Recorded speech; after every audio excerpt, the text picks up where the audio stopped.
All right, Big Square Road to Ruta with a quick update on our friend Jamie Dimon. As suspected, Jamie Dimon was rigging the Bitcoin market so he can go in and buy for Morgan Securities.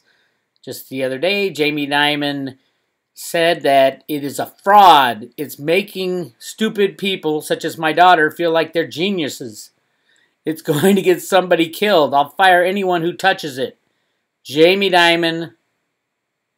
That's what he said the other day, and people were saying, oh, that's why Bitcoin's going down. I don't think that was why Bitcoin was going down. But it's all about manipulation. JP Morgan, Jamie Dimon, manipulating markets, yelling Bitcoin is a fraud. And what did they do? They went out and bought Bitcoin in Europe. Unbelievable.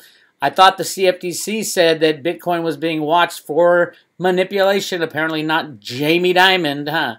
That's probably why he bought it in Europe.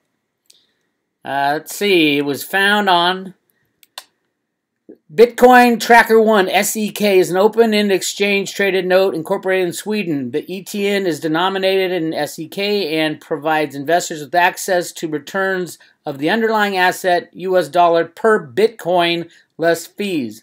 The average US dollar exchange rate of Bitcoin from exchanges Bitfinex, Bitstamp, GDAX provides the underlying reference price for which is converted into SEK. In the last few days, as the underlying price collapsed, partially because of Jamie Dimon's comments, the ETN had remained bid with heavy inflows and now trades at about 20% premium to net asset value.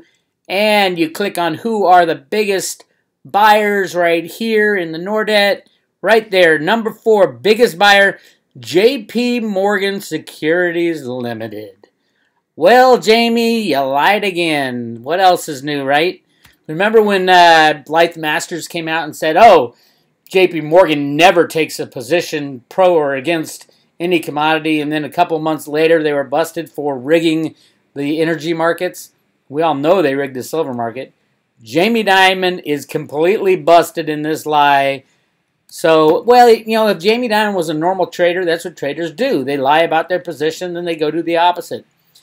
Is it appropriate or is it legal for the CEO of the world's largest bank, who has the banking privilege of creating money out of thin air 10 to 1, so there are special rules for banks, is it appropriate for him to come out and talk about a, quote, commodity, saying it's a fraud, and then when the price crashes, to buy it up, be the 4th largest buyer in Europe? Is that not rigging the market? Is that legal anywhere in the world? I don't think it's legal. Do you think it's legal?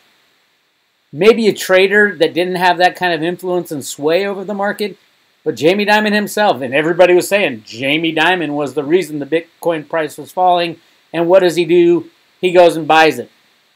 He's going to say, oh, I bought it for my client's account. That is ridiculous. Jamie Dimon belongs in jail, and all you crypto people who sold when Jamie Dimon said it was a fraud, you better get back in the market real quick, because this thing's going to go skyward very soon when this bastard is put in jail. Will he get put in jail? No, he works for the federal government. That was what he claimed he was doing in the Blanchard lawsuit and gold manipulation.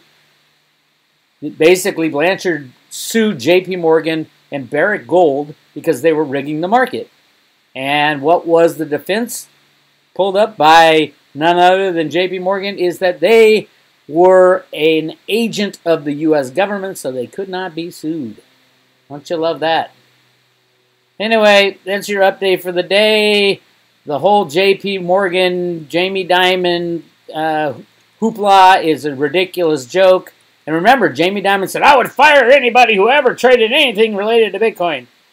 Well, now Jamie Dimon is laid bare in that he was the 4th biggest buyer on the crash in Europe of Bitcoin. This is Weir. More to come. I'll talk to you later.